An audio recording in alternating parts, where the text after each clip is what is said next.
Muy buenas tardes con todos, estimados servidores. En primer lugar, agradecerles que estén presentes esta tarde para escuchar la ponencia del doctor Juan Mena.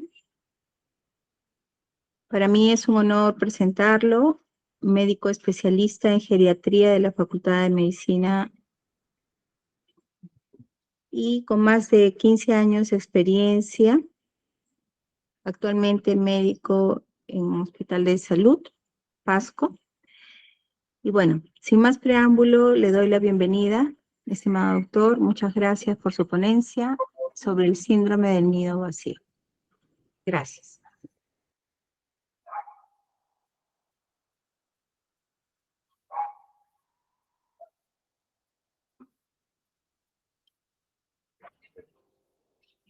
Buenas tardes. Buenas tardes. Primero, hacerles llegar mis saludos. Y mis primeras palabras van dirigidas a este tema que dentro de la connotación del mundo de la investigación no ha alcanzado aún una relevancia, que no grafica en realidad la magnitud y la frecuencia de este evento, que en nuestro tránsito por nuestra vida terrenal todos lo vamos a experimentar, cumpliendo diferentes facetas.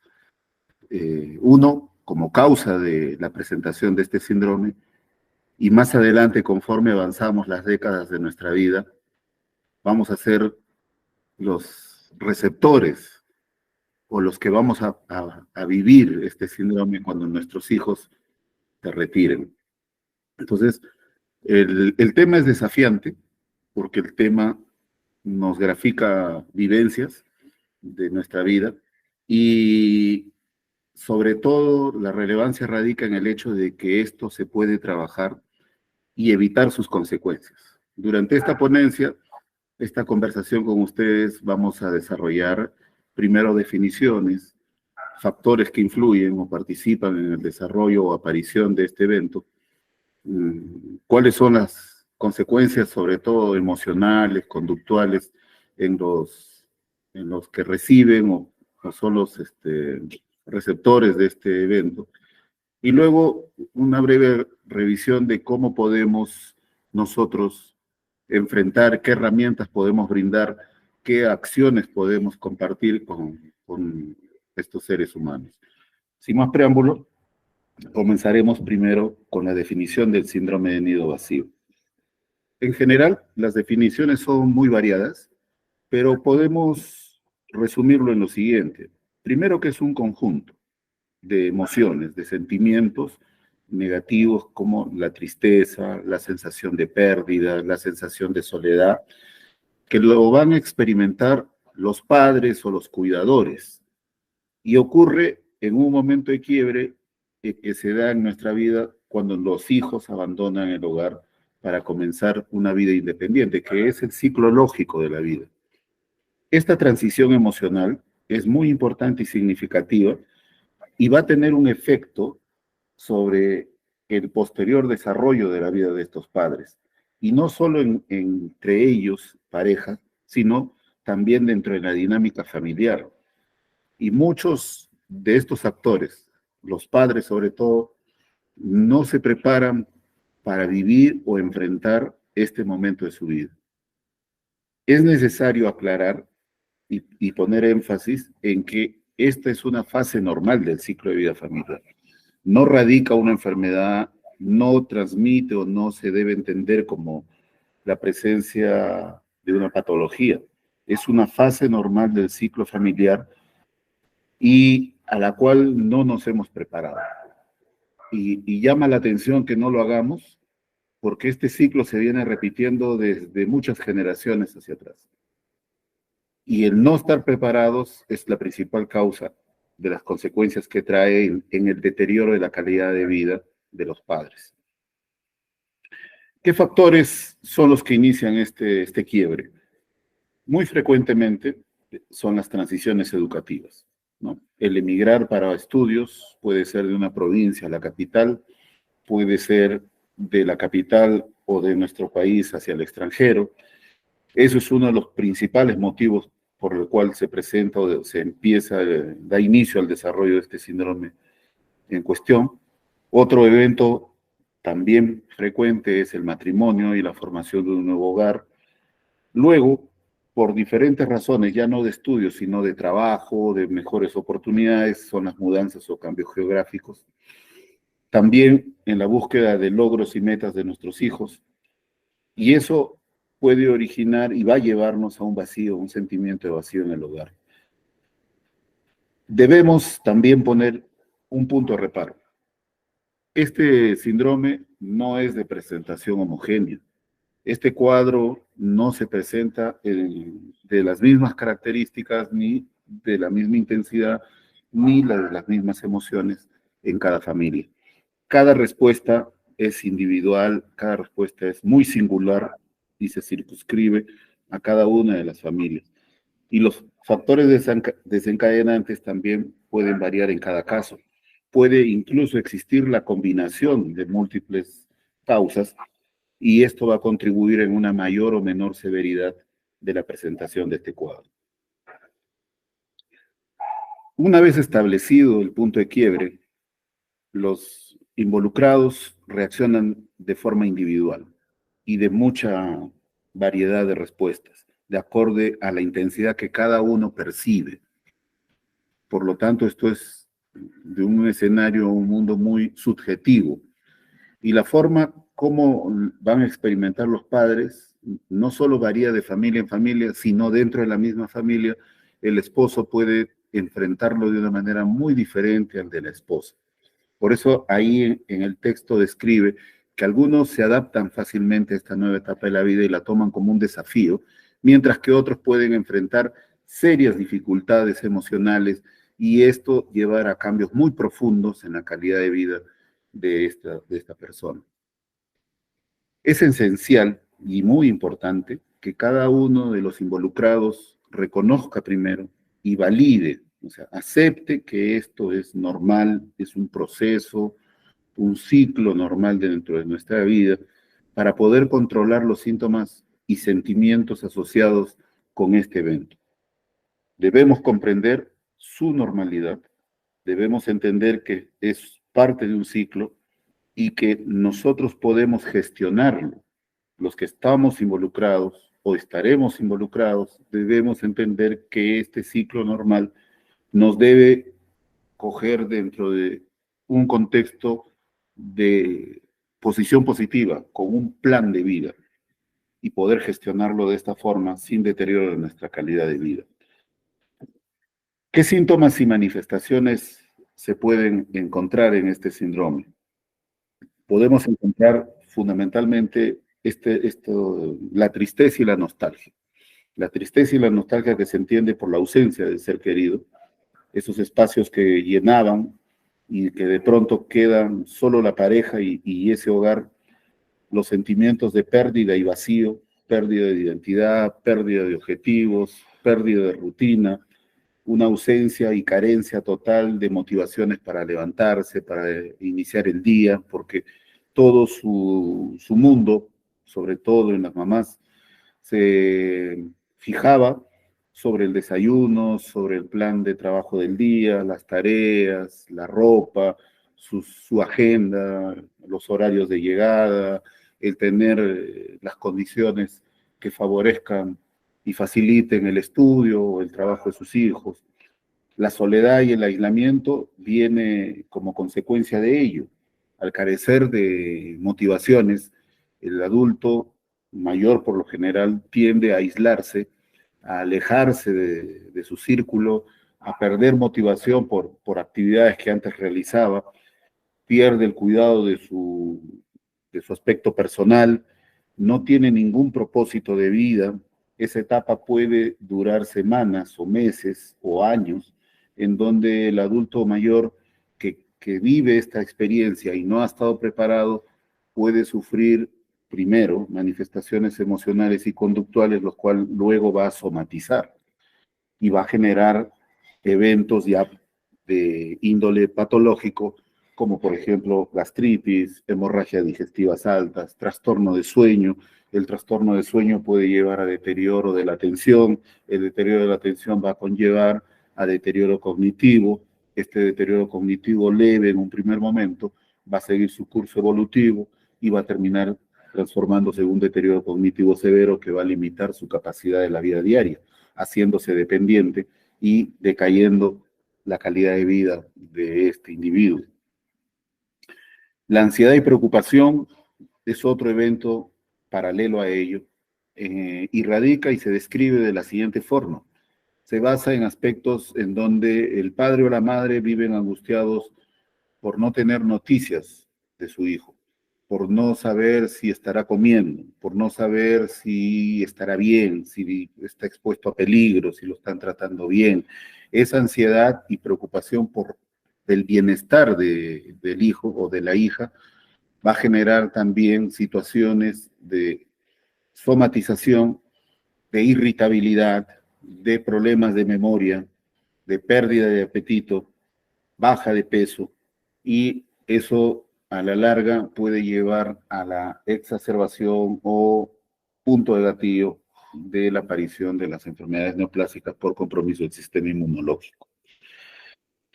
Al final, esto que se ha descrito son vivencias individuales, se va a traducir en la interacción entre los dos esposos. Va a haber cambios en la dinámica familiar. Lo más frecuente que se describe es que el varón, que es el que mejor se adapta, el que más frecuentemente tiene mejor adaptación, va a ser su propia vida, porque se agota de ese ambiente negativo que hay en la casa, en donde hay angustia, hay requerimiento, hay dependencia, y genera un aspecto, una situación de incomprensión con respecto a la pareja, a la esposa. Y eso genera conflicto, genera alejamiento, genera problemas de comunicación que a la larga va a llevar a problemas de relación en pareja. Habíamos dado algunos alcances sobre lo que viene a ser la somatización. ¿Cuál es el impacto en estas personas? Todo va a depender de la intensidad de la vivencia. No hay, como les mencionaba, una homogeneidad en la presentación de los casos, de cada uno de este síndrome. Y los síntomas están descritos y se resumen en 10 aspectos. Habíamos mencionado la sensación de tristeza, soledad y vacío. El paciente empieza a sentir esta ausencia como una pérdida, semejante a un fallecimiento. Sabe que la probabilidad que retorne es nula. Y toda su vida, sobre todo en las mamás, ha girado alrededor de este hijo o de estos hijos. Y lo que va a ocurrir es que va a haber una pérdida de sentido o propósito de vida junto a la tristeza, soledad y vacío.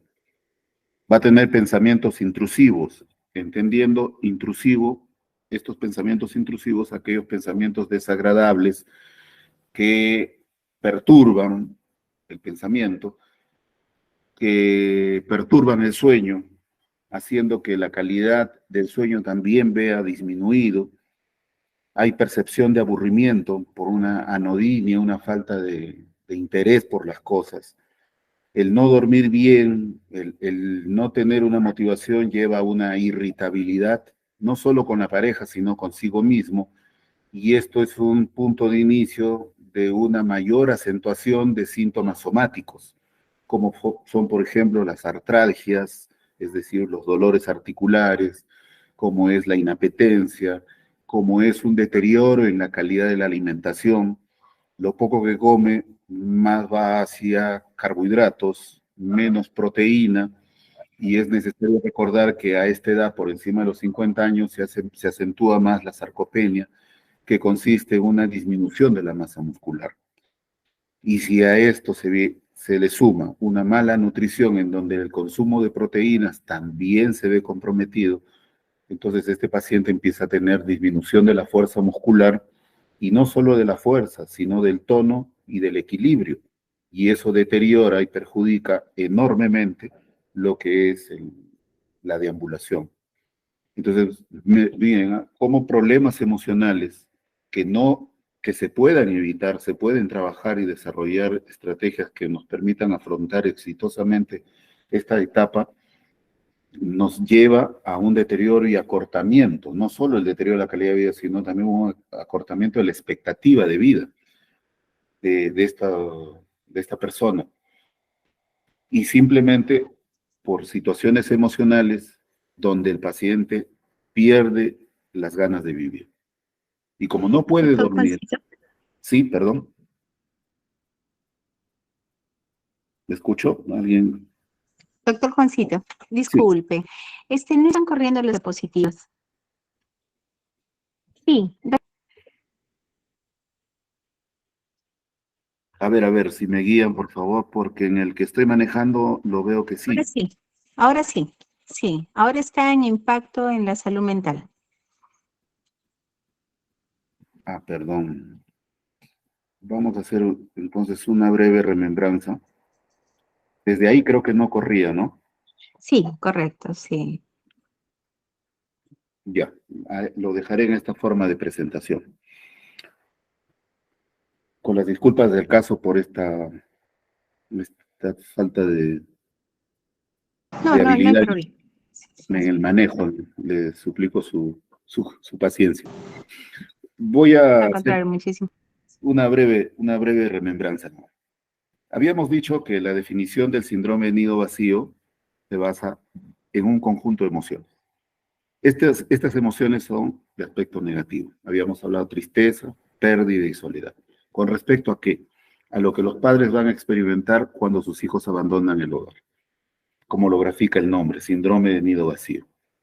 Es un ciclo normal, es un ciclo que todos lo hemos vivido. En este momento, la mayoría, intuyo, son jóvenes, lo han vivido cuando ustedes se retiran, pero luego, más adelante, en décadas que vienen, ustedes lo van a sentir ahora como padres. Entonces, el objetivo de la reunión es que entiendan que este síndrome se puede trabajar y se debe hacer, porque no requiere mayor complejidad, simplemente desarrollar herramientas que está en cada uno de nosotros para poder enfrentarlo con éxito y no ver mermado nuestra calidad de vida en esta última etapa de nuestro ciclo de vida. Esta transición emocional es muy importante, porque va a afectar, como mencionábamos, la calidad de vida de los padres, sobre todo, y la relación entre ellos y con su familia. Y por lo tanto, debemos entenderlo para poder apoyar a nuestros familiares y a nosotros mismos en el futuro. Los factores que llevan al inicio o al desencadenamiento de este cuadro son fundamentalmente de aspecto educativo, matrimonio, los cambios geográficos, es decir, ahora es muy frecuente los hijos desean independizarse, aún no se hayan casado y tienen la posibilidad de adquirir un departamento o una habitación y desean vivir solos. También la búsqueda de logros y metas personales de los hijos, que es válido, y esto nos lleva a un vacío en el hogar. Frente a esa nueva situación es que el adulto mayor no se ve, no desarrolló, nunca lo pensó esta situación y no tiene herramientas para enfrentarlo. Y esta nueva situación no es tan heterogénea, no es igual entre las familias, ni tampoco entre los mismos miembros, es decir, esposo y esposa. Las respuestas son únicas, son singulares, y los factores que lo puedan desencadenar pueden incluso sumarse. Pueden que no sean dos, pueden que no sean tres, pueden ser muchos. Y eso va a determinar, ¿no? Y la experiencia de vida sumada a esto va a incrementar la posibilidad de una mayor intensidad de este síndrome. ¿Y cómo es que se manifiesta este síndrome? El síndrome se va a manifestar, ¿no?, a través de, por ejemplo, las vías o intensidades o mecanismos de adaptación. Hay algunos adultos mayores, padres, hablemos en general, padres, que se van a adaptar de una manera muy fácil a esta nueva etapa.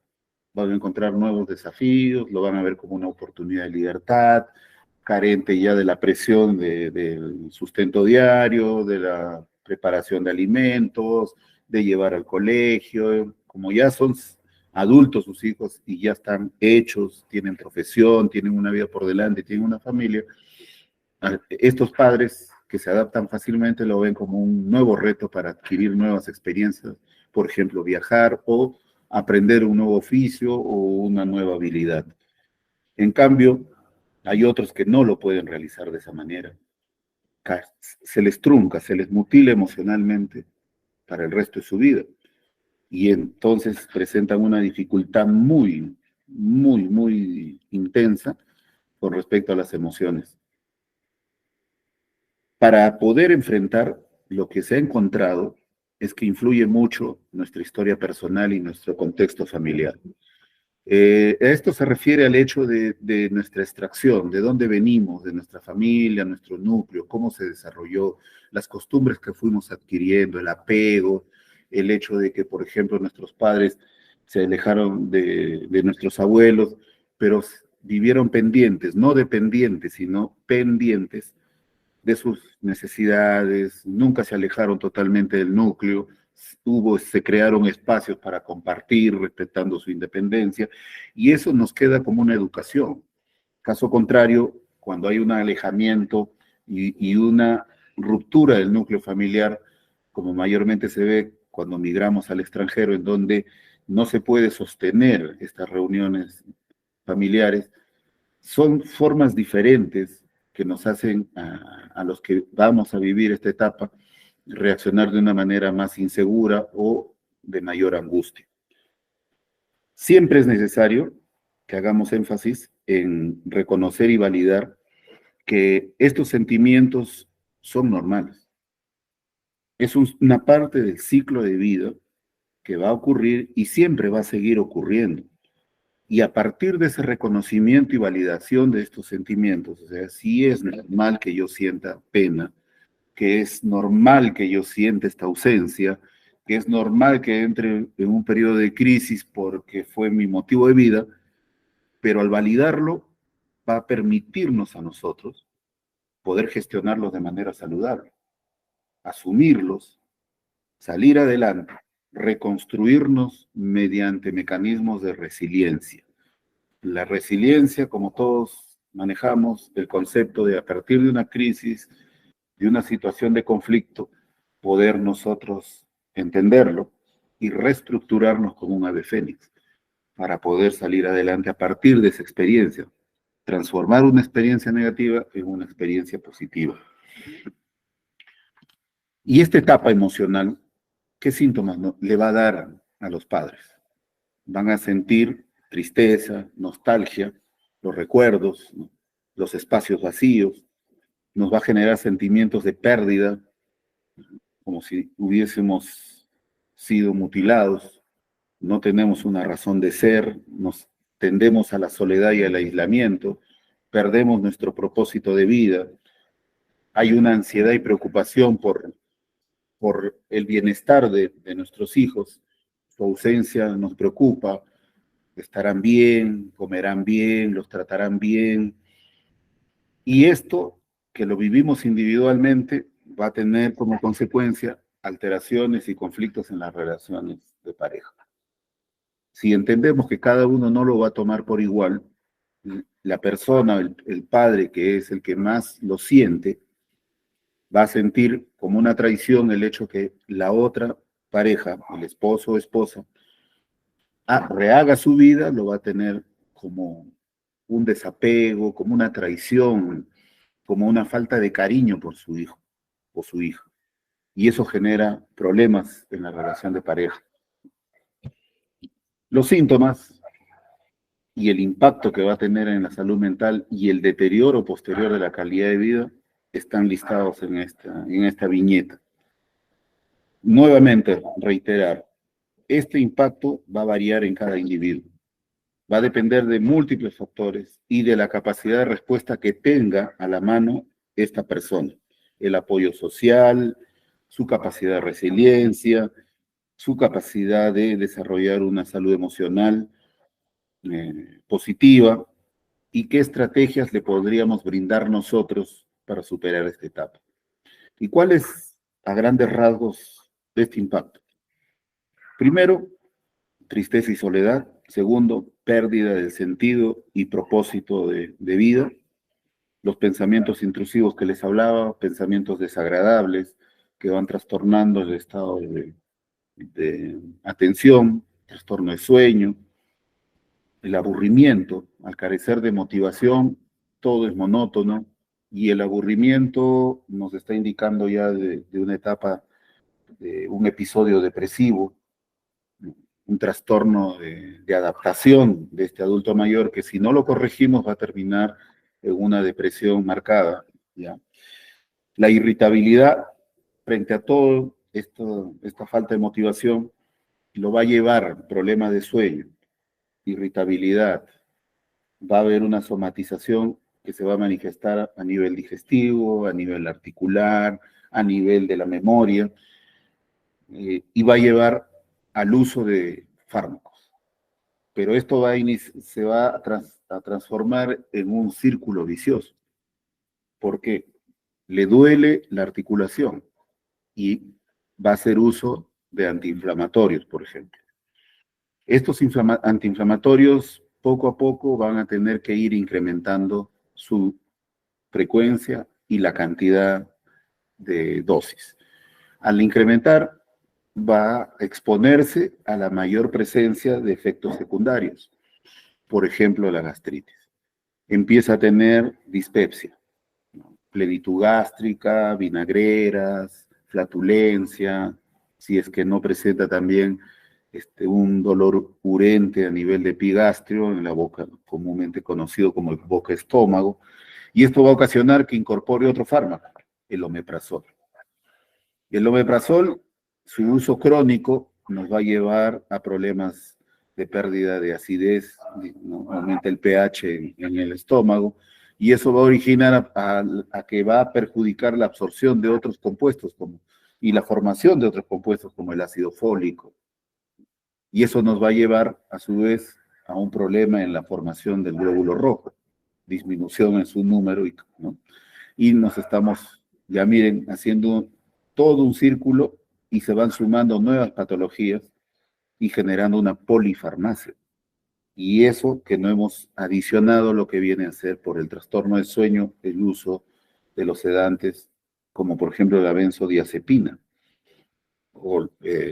Actualmente lo que más se está usando es el clonazepam. Entonces, en un adulto mayor específicamente, el uso de estos medicamentos, la polifarmacia, va a generar la aparición de nuevos cuadros, como por ejemplo estreñimiento, como por ejemplo trastorno de marcha, como por ejemplo somnolencia, va a haber trastorno del equilibrio, y eso va a deteriorar aún más la percepción de bienestar de esta persona, de este adulto mayor, unido al proceso fisiológico del envejecimiento que habíamos estado ya describiendo, como es la sarcopenia, que significa la pérdida fisiológica por envejecimiento de la masa muscular. Si tenemos un paciente triste, que no le encuentra un propósito a la vida, que tiene, producto de ello, aburrimiento, desidia, o lógico es que esto también se manifieste en una inapetencia. Y lo poco que va a comer son alimentos que no tienen los nutrientes adecuados, sobre todo proteínas. Y al no tener proteínas, se va a acentuar más la sarcopenia. Al no tener actividad física porque no tiene motivación, este paciente sedentario, aparte de no tener aporte proteico, va a tener una pérdida de la masa muscular por falta de uso. Y esto, a la larga, va a terminar en un ciclo vicioso que va a ser el que quede sentado para luego terminar postrado.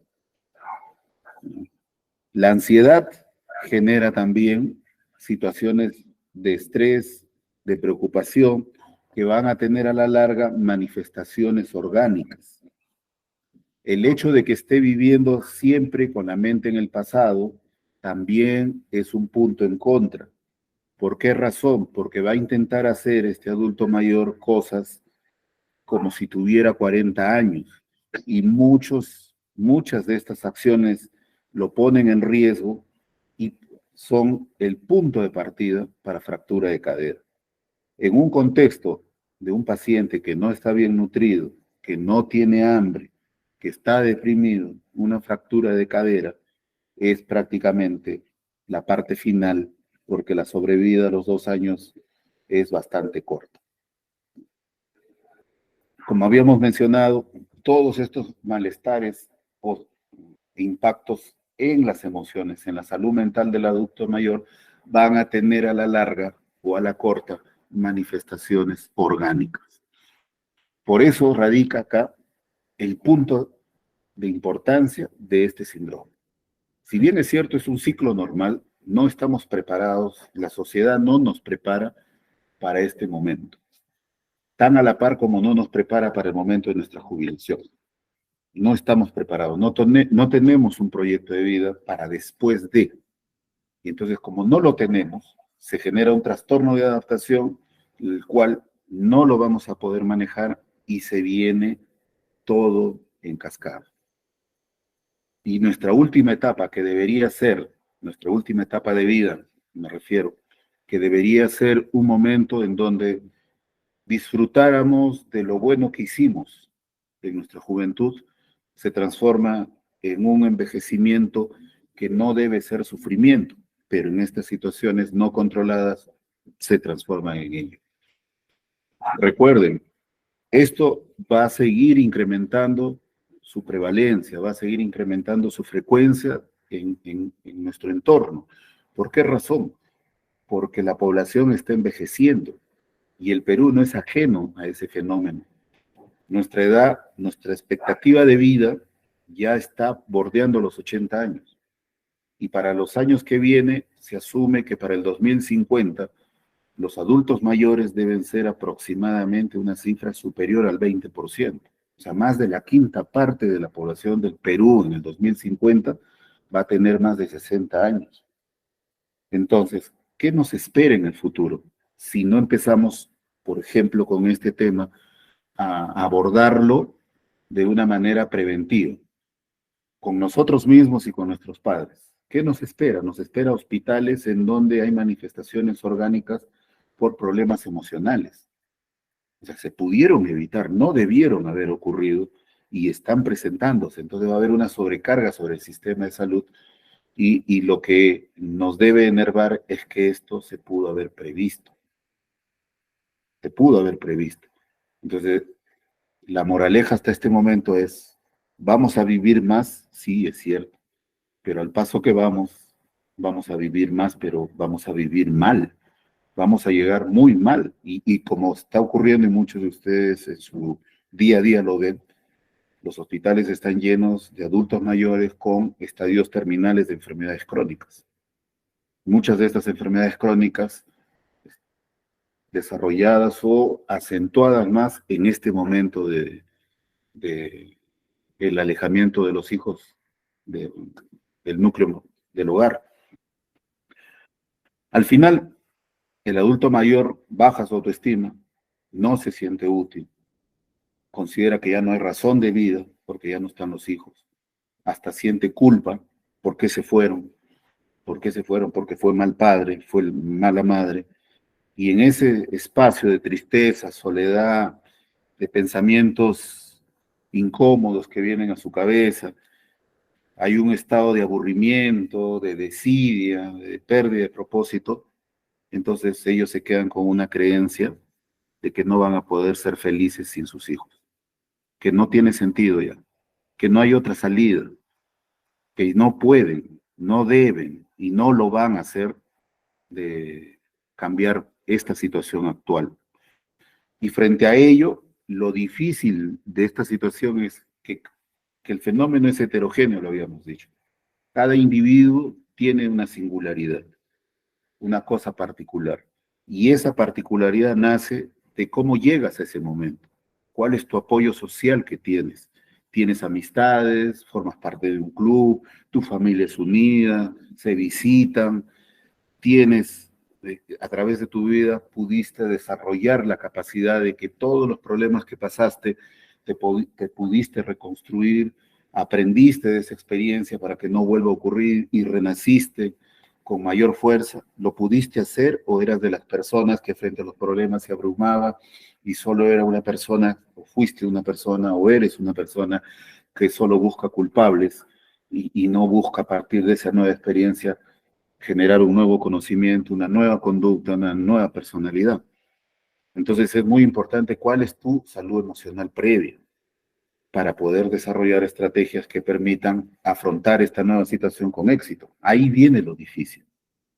Si tenemos niños que desde pequeños les estamos diciendo, tú no puedes, tú eres malo, mira al otro, es mejor que tú, o los estamos sobreprotegiendo frente a todas las situaciones. Si se saca una mala nota, estamos yendo contra el profesor y nunca analizamos ni le enseñamos a ese niño que debemos buscar en nosotros la situación a corregir. Entonces vean cuántos ejemplos no adecuados estamos dando, que luego en la vivencia diaria va a impedir que ese futuro adulto tenga las herramientas para poder enfrentar estas situaciones que estamos tocando hoy día. ¿Y qué estrategias podemos desarrollar para afrontar esta situación? Lo primero, la comunicación. Debemos tener una comunicación sincera, franca, oportuna, no postergar, no guardarlo para uno, sino que en el momento adecuado, en el espacio adecuado, con la tranquilidad adecuada, conversar y manifestar nuestras expectativas frente a esta nueva situación. ¿Cuáles son mis temores? ¿Cuáles son mis expectativas y mis deseos? Y elijo igual. Y el compromiso al final debe ser de mantener un vínculo cercano, a pesar de que la distancia física sea enorme. Pueden ser llamadas, ahora la tecnología nos está ayudando, tenemos videollamadas, no hay excusas para no comunicarnos por ninguna razón. Otro punto, aparte de la comunicación franca y sincera y oportuna, no posterguemos esto, conversemos, sentémonos y manifestemos nuestros miedos y nuestras esperanzas y hagamos compromisos y compromisos que se deben cumplir. Me comprometo a llamarte, que no quede en vacío, ¿no? Así esté en el extranjero, siempre habrá una videollamada. ¿Qué más debemos hacer? ¿Qué más debemos trabajar en nosotros y con nuestros padres? Fomentar la autonomía personal desde ahora. Ya sabemos que nuestros hijos se van a desarrollar y eso es sinónimo de independencia. Y si es independencia, obviamente va a la mano autonomía. Entonces los padres tienen esa valiosa oportunidad para cultivar su crecimiento personal, sus intereses, aquellos hobbies que postergó por el trabajo, aquellas situaciones como jardinería, como baile, como viaje, que lo postergó. Es el momento de que pasen a constituirse como metas individuales. Establecer nuevas rutinas y metas, ¿no? Llenar ese vacío que ya no lo ocupan tus hijos, ni la rutina que desarrollabas por el bienestar de ellos. Entonces busca actividades significativas, y lo significativo es para ti. Eso es lo que marca lo significativo. Puede ser, por ejemplo, el voluntariado, puede ser el hecho que seas un dirigente en ese momento de tu barrio, de tu club, ¿no? Ahora sí tienes tiempo, puedes hacer gestiones a nombre de tu localidad, o puedes establecer en nuestras profesiones que tengamos o tenemos, desarrollar actividades de educación continua, adquirir nuevos conocimientos, historia, arte, y brindar a nosotros un nuevo propósito, y que ese nuevo propósito nos genere satisfacción, que nos incremente nuestra autoestima. Buscar apoyo social. Debemos crear redes sociales, amigos, con nuestras familias, con otras personas que, que también están en nuestra misma situación y con los cuales al compartir nuestras experiencias, sean nuestro apoyo emocional, que podamos compartir estrategias de afrontar esta situación.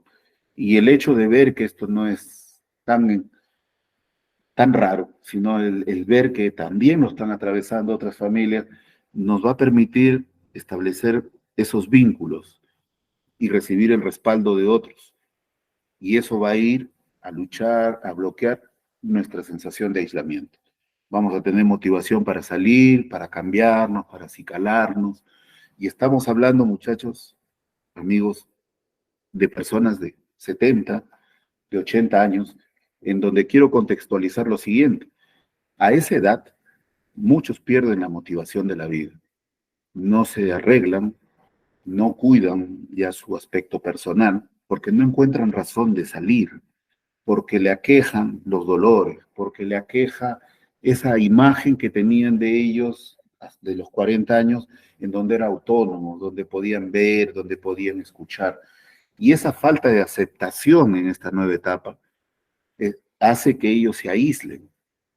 Entonces, el primer punto, y se los pido a cada uno de ustedes, es que debamos siempre aceptarnos en nuestro nuevo espacio que estamos desarrollando, cuando nos toque ser adulto mayor.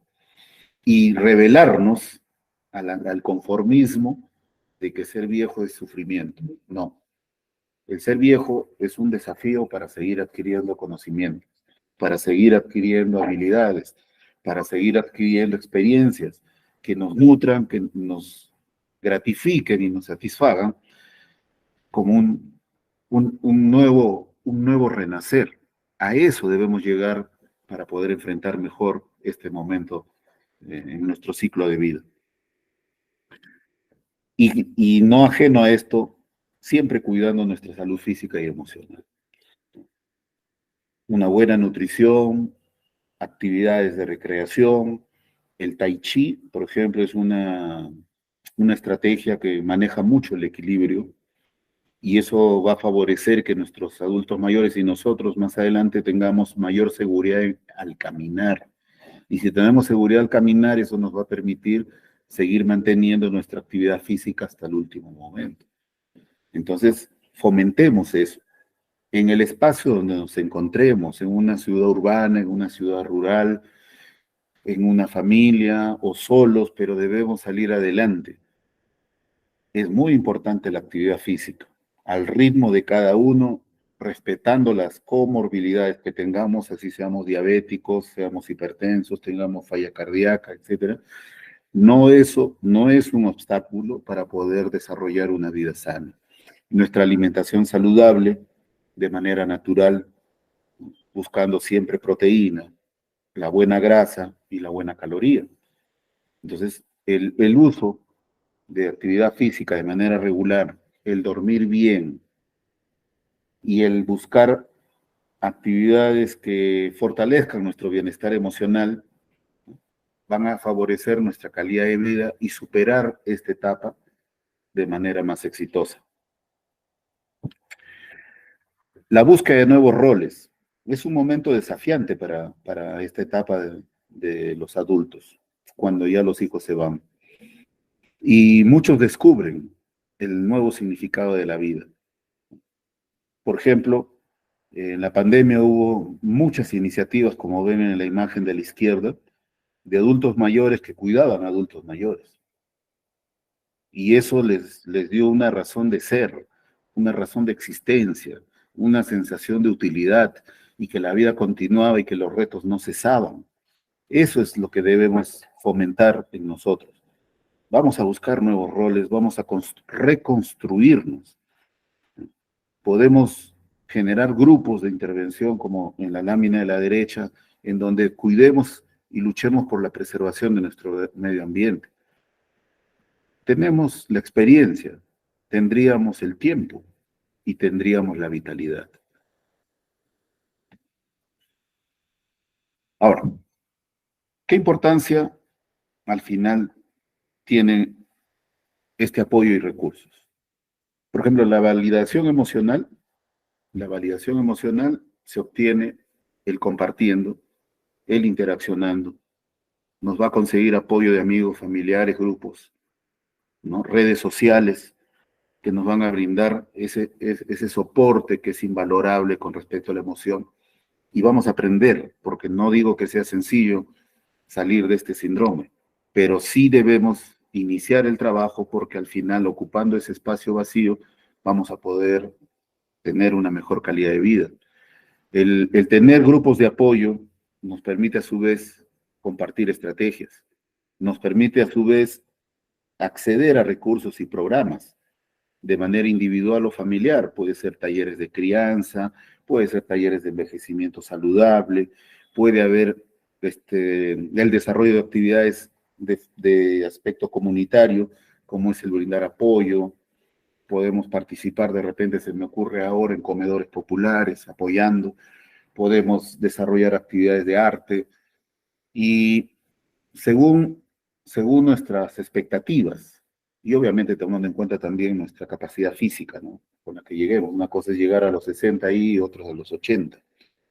Luego, la importancia de estas estrategias nos va a permitir reducir el aislamiento social, porque vamos a conocer nueva gente y se va a expandir nuestro círculo de amigos. Y a través de ellos vamos a tener actividades de aprendizaje. Y si aprendemos, hay crecimiento personal. Vamos a adquirir habilidades, vamos a descubrir intereses, nos va a enriquecer y vamos a comprendernos nosotros mismos y a nuestros pares. Y nuestras necesidades emocionales van a ser satisfechas. ¿Qué recomendaciones le podemos dar al equipo de salud? Primero, entender, amigos, que este síndrome no es territorio del médico o del psicólogo o del psiquiatra o del servicio social, no. Este síndrome, por su complejidad, requiere el concurso del equipo multidisciplinario. Y no solo de salud, no solo de salud. Es, como ven, compromete a autoridades, compromete a sectores productivos, compromete al sector salud, al sector educación, incluso al sector justicia, para dictar normas contra la violencia en este grupo en especial. Porque la violencia no solo es la violencia física, también es el abandono y el desapego. Hay hijos que no cumplen las funciones que se debe y se espera que debe cumplir un hijo con respecto a sus padres. Entonces, fijando otra nueva idea, este es un enfoque y una intervención que requiere a todas las disciplinas, a todas las profesiones, para poder enfrentar con éxito, entendiendo el contexto que les mencioné. Nos vamos hacia el envejecimiento, estamos viviendo muy rápido este fenómeno con respecto a Europa, por ejemplo. A Europa envejecer, su población le tomó 200 años, a Latinoamérica le está tomando un poco más de 50, 60 años. Y el problema fundamental viene a ser que la sociedad en Latinoamérica, específicamente en el Perú, no está preparada para ello. En ninguno de los servicios. No está. Y el estigma hacia el adulto mayor es terrible. Es terrible. Y lo vivimos en cada momento. En el cruce peatonal, lo vemos en la vereda, lo vemos cuando no pueden oír en el banco, lo vemos cuando ellos acuden a un establecimiento de salud, creo que es donde más maltrato tienen por su falta de audición, por su falta de visión, porque no pueden entender, ya no leen las recetas, y en el servicio de salud nosotros no tenemos empatía, hablamos muy rápido, y ellos se encuentran pues frente a una intervención que no la entienden, no la comprenden. Y luchamos también, obviamente, con estilos de vida y costumbres enraizadas en ellos, ¿no? Entonces, como equipo de salud, lo que debemos promover en nuestra población, al margen de las edades, pero con mayor énfasis en nuestros adultos, que ya no tienen dentro de su seno del hogar a sus hijos, debemos primero darles las condiciones de confianza, de cordialidad, para que ellos se expresen abiertamente. Y si van a llorar, que lloren y se desahoguen, pero debemos validar las emociones y no cortarles.